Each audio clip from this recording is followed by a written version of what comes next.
तो today's topic is Newton's law. Newton's law अगर हम पढ़ते हैं बेटा तो न्यूटन्स के 3 लॉ है। एक फर्स्ट लॉ में हम लोग लॉ ऑफ इनर्शिया के बारे में जानेंगे कि इनर्शिया क्या है, क्यों है, मतलब कहीं ना कहीं हमें मिलेगा कि what happens when inertia is applied in the body. तो उससे क्या होगा, चेंज होगा किसमें, आइदर रेस्ट में या मोशन में। वो आगे हम लोग पढ़ेंगे after knowing the first law. Then the second law will give us this formula जो कि आगे भी हम लोग पढ़े, that is force is equal to mass into acceleration, where mass is given in kg and acceleration is given in meter per second square. And third law जो कि कहीं ना कहीं स्टूडेंट के लाइफ में बहुत इंपॉर्टेंट है, एक्शन एंड रिएक्शन। कोई भी आप काम करते हैं तो उसको हम लोग एक्शन बोलते हैं और उसके रिजल्ट्स को रिएक्शंस बोलते हैं। Reactions can be positive and negative. तो थर्ड लॉ हमें बताता है एक्शन एंड रिएक्शन के बारे में, जो कि लास्ट लॉ ऑफ न्यूटन। ठीक है, तो देखते हैं कि एक्चुअली होता क्या है कि बहुत लोगों को मालूम है कि ये चीज है क्या, बट डिटेल में कोई नहीं जाता कि करना क्या है। तो अगर हम देखें कि मोस्ट ऑफ द पीपल को ये मालूम है कि न्यूटन्स लॉ बोल क्या रहा है, ठीक है, बट इसके अंदर से रियल लाइफ में क्या कनेक्शन है वो चीज हम लोग कभी ऑब्जर्व करते नहीं, मतलब रट लेते हैं चीजों को। हम लोग क्या करते हैं, सिंपली रट लेते हैं और बिलीव कर लेते हैं कि हाँ इसका मतलब ये होगा। बट टुडे सेशन में हम लोग ये करेंगे कि हर एक चीज का मीनिंग समझने का कोशिश करेंगे, ठीक है। तो फर्स्ट मैं बता दूं कि तीनों लॉ क्या है। तो फर्स्ट लॉ आपका जो है वो है an object at rest will stay at rest and an object in motion will stay in motion until and unless acted upon by an unbalanced force। अब ये वर्ड देखिए, अनबैलेंस्ड फोर्स बोला गया है, जो कि नॉर्मली देखा जाता है कि by any force, external force के नाम से भी जाना जाता है। इसको हम लोग एक्सटर्नल फोर्स भी बोलेंगे बेटा, एक्सटर्नल फोर्स। ओके, तो ये कहने का मतलब है कि कोई भी बॉडी जब अगर रेस्ट में है तो वो रेस्ट में रहेगा, और कोई भी बॉडी अगर मोशन में है तो वो मोशन में रहेगा। कब तक, जब तक उसके ऊपर कोई एक्सटर्नल फोर्स ना लगे। अगर एक्सटर्नल फोर्स लगेगा तब वो धीरे धीरे स्लाइटली चेंज होगा, अचानक चेंज नहीं होगा, धीरे धीरे चेंज होगा। तो ये जो धीरे धीरे जो चेंज होता है वो किसके कारण होता है, इनर्शिया के कारण होता है, जो कि बाद में हम लोग पढ़ेंगे। तो याद रखिएगा कि विल स्टे इन मोशन और will stay at rest at constant velocity, velocity constant रहेगा, unless acted upon by an unbalanced force, जो कि एक्सटर्नल फोर्स होता है। अगर बैलेंस फोर्स होगा तो कहीं ना कहीं वो साथ साथ भी रुक सकता है, जैसे डिस्क ब्रेक होता है। डिस्क ब्रेक में क्या होता है कि साथ साथ गाड़ी रुकता है। ये एक क्वेश्चन रहता है बच्चों के मन में कि सर अभी आप बोले कि पंखा चल रहा था, स्विच बंद किया तो धीरे धीरे बंद हुआ, लेकिन अगर बाइक में मैं डिस्क ब्रेक मार रहा हूं तो संगसंग बंद हो जा रहा हो, तो संगसंग जब बंद हो जा रहा तो वो तो न्यूटन्स लॉ के अगेंस्ट में जा रहा नहीं। न्यूटन्स लॉ बोलता है कि अनबैलेंस्ड फोर्स के ऊपर काम कर रहे हैं। बैलेंस अगर फोर्स रहेगा तो एकदम एग्जैक्टनेस के साथ इंस्टेंटेनियस ब्रेक आपका लगेगा, लेकिन अगर बैलेंस अनबैलेंस्ड रहेगा तो वो धीरे धीरे लगेगा। जैसे एक नॉर्मल ब्रेक, जब नॉर्मल ब्रेक आप लगाते तो धीरे धीरे लगता है, एक साथ नहीं लगता। क्यों? क्योंकि जो एक्सटर्नल फोर्स रहता है उसमें वो अनबैलेंस्ड रहता है। सेकेंड लॉ पे देखते हैं, थोड़ा सा जान लेते हैं कि फोर्स इक्वल मास टाइम्स एक्सेलरेशन। इसको हम लोग रेट ऑफ चेंज वो करते हैं कि F is equal to M equal M A बोलते हैं, मास हो गया M हो गया मास, ये हो गया एक्सेलरेशन। यूनिट याद रखिएगा क्योंकि फिजिक्स में यूनिट इंपॉर्टेंट है। मास हमेशा केजी में होगा और एक्सेलरेशन मीटर पर सेकेंड स्क्वायर में होगा। क्यों मीटर पर सेकेंड स्क्वायर में होगा?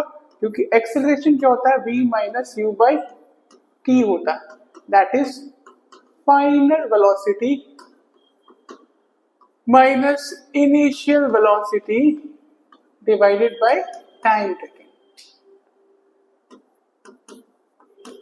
तो इसका मतलब हो गया कि जब भी बॉडी मूव करेगा एक पोजीशन से दूसरे पोजीशन में विथ रेस्पेक्ट टू टाइम, तो ऑब्वियसली उसके अंदर कुछ स्पीड या वेलोसिटी होगा। अभी स्पीड हम लोग नहीं बोलते, वेलोसिटी बोलते। क्यों बेटा? वेलोसिटी इसलिए बोलते क्योंकि वेलोसिटी क्या है? वेक्टर क्वांटिटी, और स्पीड क्या है? स्केलर क्वांटिटी है। So we deal with the vector quantity in this force, क्योंकि फोर्स जो है एक डायरेक्शन में लगेगा, डायरेक्शन में लगेगा तो हमको वेक्टर क्वांटिटी लेना पड़ता है। इसीलिए हम लोग वेलोसिटी के टर्म में बात करते हैं, ना कि स्पीड के टर्म में बात करते हैं विथ रेस्पेक्ट टू टाइम।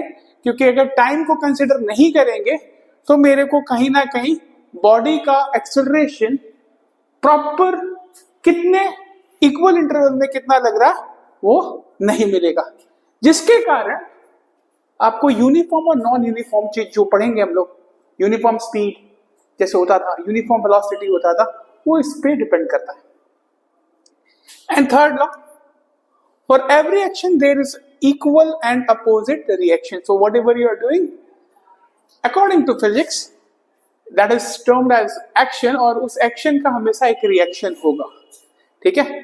जैसे किसी को आप पुश करते हैं तो वो जो पुशिंग करते हैं तो आपको भी एक रिएक्शन फोर्स लगता है। जैसे कि लास्ट क्लास में हमने फ्रिक्शन के बारे में पढ़ा, आज भी पढ़ेंगे।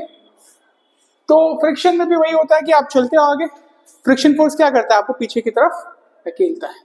ओके, तो एक्शन एंड रिएक्शन दोनों ही याद रखना पड़ेगा।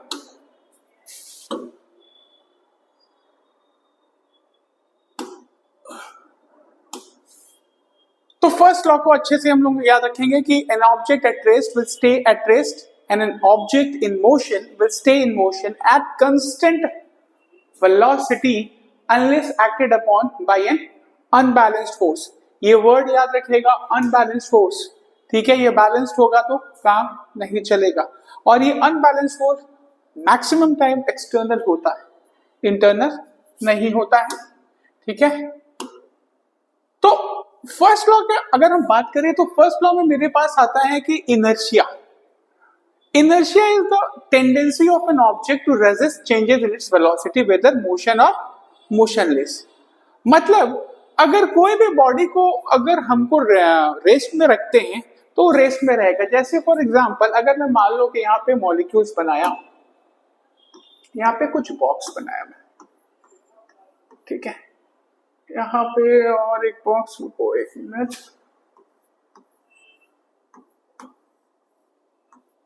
यहाँ पे एक बॉक्स बनाया। अब मान लो कि यहाँ पर एक सर्कल बनाया, अगर मैं इसको पुश नहीं करूंगा तो ये क्या चेंज होगा क्या अपना पोजीशन से? नहीं होगा। अगर मैं इसको थोड़ा सा पुश करूंगा तो ये भी चेंज होगा। जब ये दोनों चेंज होगा तो ये दोनों में कलीशन होगा, और जब कलीशन होगा तो अनबैलेंस्ड फोर्स के कारण एक चीज या एक कोई ऑब्जेक्ट, आइदर ये ब्लॉक या ये सर्कुलर पैटर्न जो है वो मूव करेगा डायरेक्शन में। जो कि लास्ट क्लास में हमने पढ़ा था कि दो इंसान पुल कर रहे थे, देखने में सेम लग रहे थे, लेकिन उसमें जो फोर्स लग रहा है वो अलग अलग लग रहा था। और उस समय न्यूटन्स फर्स्ट लॉ लग रहा था कि जिसमें ज्यादा फोर्स लगेगा तो एक जगह अनबैलेंस्ड हो जाएगा, एक जगह कम होगा और एक जगह ज्यादा होगा, मतलब अनबैलेंस्ड हो गया। जब अनबैलेंस्ड हो जाएगा तो उसी डायरेक्शन में जहां पर फोर्स ज्यादा लग रहा है वो उस डायरेक्शन में जाना स्टार्ट कर देगा। ठीक है? तो इनर्शिया यही होता है। Inertia is a tendency to resist. जैसे अगर पंखा आप चलाते हैं तो मोशन में, अब उस पंखा को जब आप बंद करते हैं तो क्या हो जाता है? वो मोशन से रेस्ट में आने की कोशिश करेगा, लेकिन अचानक नहीं करेगा, धीरे धीरे करेगा। जब वो धीरे धीरे करता है तो उस समय क्या होगा कि आपका जो चेंजेस आ रहा वो इनर्शिया ड्यू टू मोशन में आएगा। ठीक है?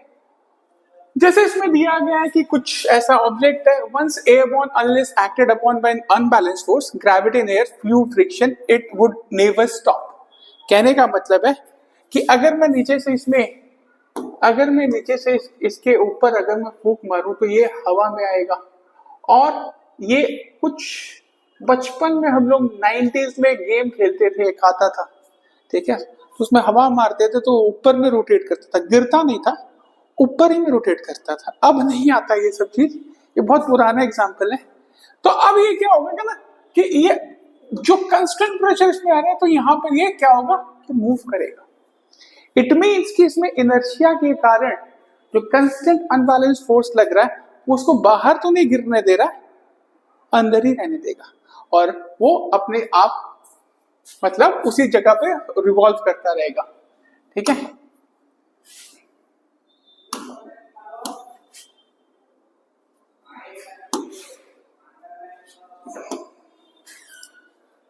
तो why then we do observe everyday objects in motion slowing down and becoming motionless seemingly without an outside force? तो इसका एक क्वेश्चन है कि मतलब जैसे भी आप बैठे हो तो आप ये भी पूछ सकते हो कि आपके ऊपर भी कुछ फोर्स लग रहा है लेकिन आप देख नहीं पा रहे। ठीक है, तो वो फोर्स के बारे में मैं ऑलरेडी डिस्कस कर चुका हूं कि ये फ्रिक्शन फोर्स जो है इसके कारण ही हो रहा है और ये बहुत बड़ा रोल प्ले करता है पूरे लाइफ स्टाइल में। जैसे भी रेनी सीजन चल रहा है तो रेनी सीजन में अगर फ्रिक्शन ज्यादा होगा तो रेनी सीजन तो होगा ही नहीं, क्योंकि जो मड है अगर उसमें पानी मिला दे तो उसमें फ्रिक्शन क्या हो जाएगा, कम हो जाएगा। अब मैं बोलूं कि उसमें इनर्शिया लगाना है, आप गाड़ी में ब्रेक लगाए, गाड़ी में आप ब्रेक लगाए,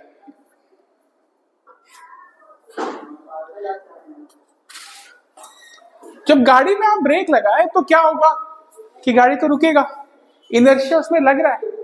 लेकिन जब नॉर्मली इनर्शिया लग रहा था तो उस फ्रिक्शन के कारण हो सकता है वो यहां पर रुके, लेकिन जब फ्रिक्शन कम हो जाएगा और वही ब्रेक आप लगाएंगे तो बॉडी और भी आगे जा सकता है। इट मींस फ्रिक्शन जो फोर्स है वो हम लोग देख तो नहीं पा रहे लेकिन it plays a very important role in deciding the motion of the body and it is a part of first law also बोल सकते हैं, सेकंड में भी आ सकता है, थर्ड लॉ भी बोल सकते हैं, क्योंकि कहीं ना कहीं तीनों लॉ एक दूसरे के साथ कनेक्टेड रहता है। ठीक है,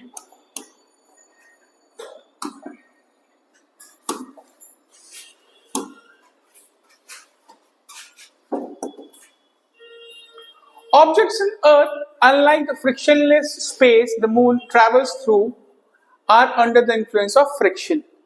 So ये भी एक एग्जाम्पल है जो कि स्पेस के बाहर का अगर हम लें तो उसमें क्यों होता है, क्योंकि फ्रिक्शन है इसीलिए उसमें ये होता है।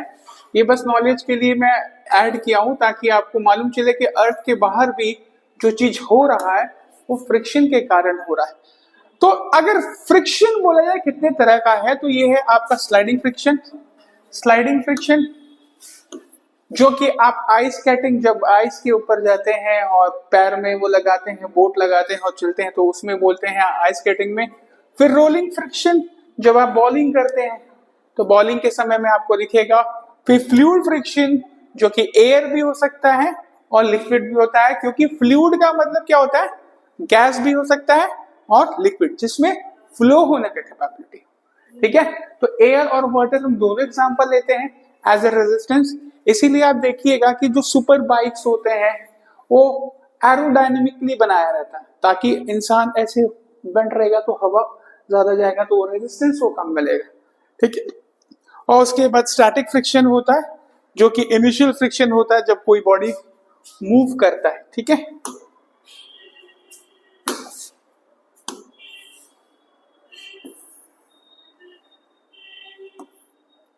तो अगर आप एक बुक को स्लाइड करेंगे एक टेबल में तो देखेंगे कि अगर ये जैसे टेबल है मेरा,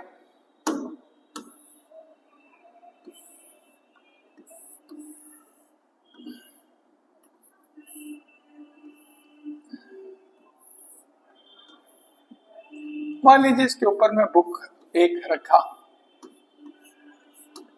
अगर मैं इसको धीरे धीरे स्लाइड करूंगा तो देखेंगे the book comes to rest because of the presence of a force.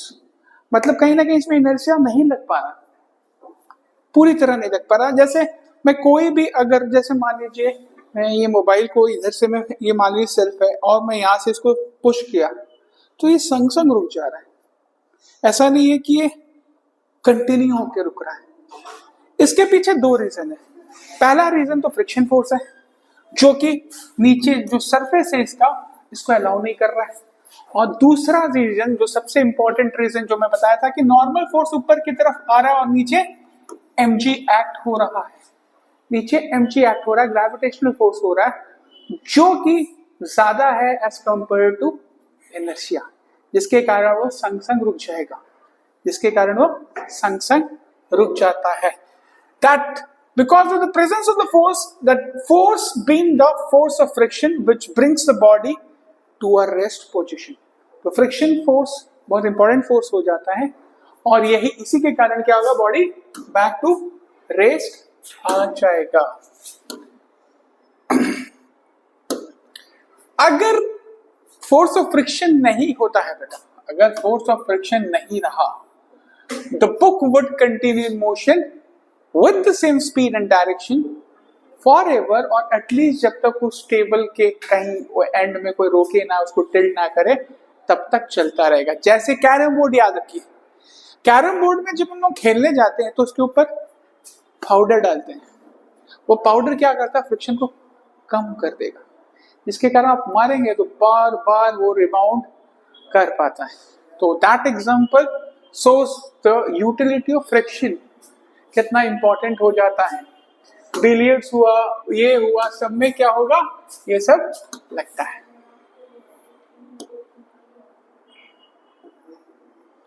तो अगर न्यूटन्स फर्स्ट लॉ बोले, don't let this be you, कहने का मतलब एक वार्निंग की तरफ मैं ये समझाया हूं कि जब भी आप गाड़ी ड्राइव करते हो, देखो क्या रहा है, ये गाड़ी ड्राइव कर रहे हैं, आप लोग करते ही हैं बाइक, खासकर इस एज में आप लोग बाइक ज्यादा यूज करते हैं, आजकल कार के एक्सीडेंट्स ज्यादा होते हैं।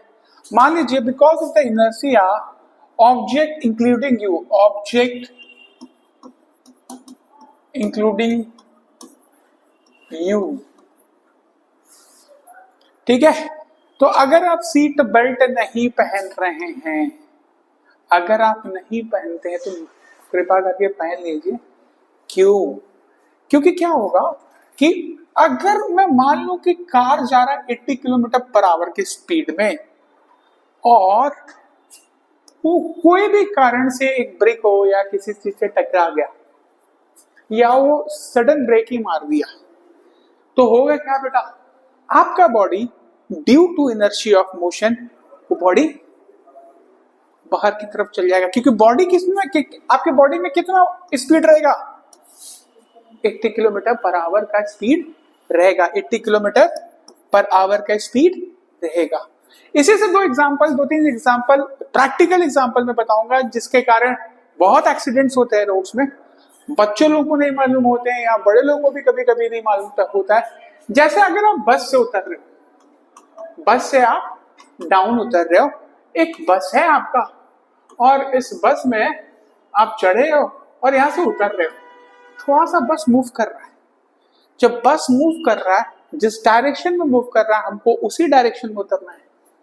अगर अपोजिट डायरेक्शन में करेंगे तो इनर्शिया ऑफ मोशन लगेगा, जैसे ही आप ग्राउंड को टच करेंगे बॉडी बैक के टाइप फेंका जाएगा, क्योंकि body will continue to get into position. वो मोशन से रेस्ट में आने की कोशिश कर रहा है, अचानक नहीं आ सकता, वो अचानक वो नहीं आएगा। बस हो, ट्रेन हो, इसमें बहुत सारे एक्सीडेंट्स ऐसे होते हैं। जैसे कि हमें बस पकड़ना भी होता है, जैसे कुछ कुछ लड़के लोग महायोद्धा होते हैं, वो दौड़ के ही पकड़ेंगे, वो बस खड़ा भी रहेगा तब भी नहीं पकड़ेंगे, वो बोलेंगे ना ना ना चलेगा तभी। अब देखिए उसमें क्या होता है कि जो चल रहा है, ऐसे जो भाग रहे हो, वो गति, वो जो स्पीड है, वो जो ऑब्जेक्ट है जैसे ट्रेन हुआ बस, उससे पहले मिलाते, उसके बाद फटक से ऐसे पैर रखेंगे और वो आराम। लेकिन अब ट्रेन ऐसे जा रहा है या बस ऐसे जा रहा है, पैसे चढ़ रहे हैं, तब आप हॉस्पिटल जाएंगे और बायोलॉजी लगेगा, फिर उसके बाद बायोलॉजी लगेगा, ऐसे थेथरोलॉजी हम लोग देखते रहते हैं रोड में, ठीक है। तो कहीं ना कहीं फर्स्ट लॉ ऑफ मोशन को अगर यूज करते हैं आप, तो बहुत सारे एक्सीडेंट से आप खुद भी बच सकते हैं, खुद भी बच सकते हैं, ठीक है। तो ये समझ में आया होगा कि कितना इंपॉर्टेंट है। तो कोई भी गाड़ी चलाए तो इसीलिए बोला जाता है बेटा कि आप सीट बेल्ट पहन लो, सीट बेल्ट हमारे इंडिया में लोग इसलिए पहनते हैं ताकि चालान ना कटे, ठीक है।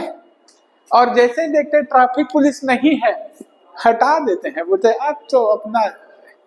नहीं बेटा, फिजिक्स बोलता है कि चालान से ज्यादा इंपॉर्टेंट आपका जान है। अगर वो बचा रहेगा तो चालान आप दे भी पाएंगे, नहीं तो आपका चालान कट जाएगा। और आपका अगर चालान कट गया तो खत्म कहानी। ना फिजिक्स पढ़ना पड़ेगा, ना केमिस्ट्री, ना बायोलॉजी, और इसी को हम बोलते हैं थेथरोलॉजी, ठीक है। तो थेथरोलॉजी में मत जाइएगा। कार, बाइक, जैसे बाइक भी चलाते हैं तो बाइक में क्या होता है कि हम लोग ब्रेक मारते हैं। जब ब्रेक मारते हैं तो देखिएगा बॉडी क्या होगा, आगे की तरफ आएगा। जब बाइक को अचानक पिकअप लेंगे तो बॉडी पीछे की तरफ जाएगा, क्योंकि lower portion of the body आपका बाइक से कनेक्टेड है। अगर आप ट्रेन में तो उतना जर्किंग नहीं होगा, क्योंकि उसमें उसका ड्राइवर ऐसे करके नहीं रोकता है, नॉर्मली जब आता है तभी रोकता है। बस में क्या होता है, एक बस वाला दूसरा बस वाला को देखकर पागल हो जाता है, एकदम तेज भगाने लग जाएगा, एकदम पागलों की तरह, आंधी तूफान एकदम। अब उसमें आप लोग कृपा करके पूरा इनर्शिया लगाइएगा, अपने बॉडी को पहले ही पकड़ के ऐसे खड़े हो जाइएगा। रीजन है कि वो ब्रेक मारेगा, कभी ब्रेक मार सकता है, और ब्रेक पावरफुल भी हो सकता है, क्योंकि अचानक रहता है। तो आपका बॉडी अब अचानक तेज चल रहा है और अचानक ब्रेक मारेगा तो देखिए पूरा पब्लिक आगे गिर रहा है। लेकिन आप साइंस पकड़े थे, तो साइंस पढ़े थे तो आप तो पहले से पकड़ के रखे थे, तो आप गिरेंगे नहीं, आप समझ जाएंगे।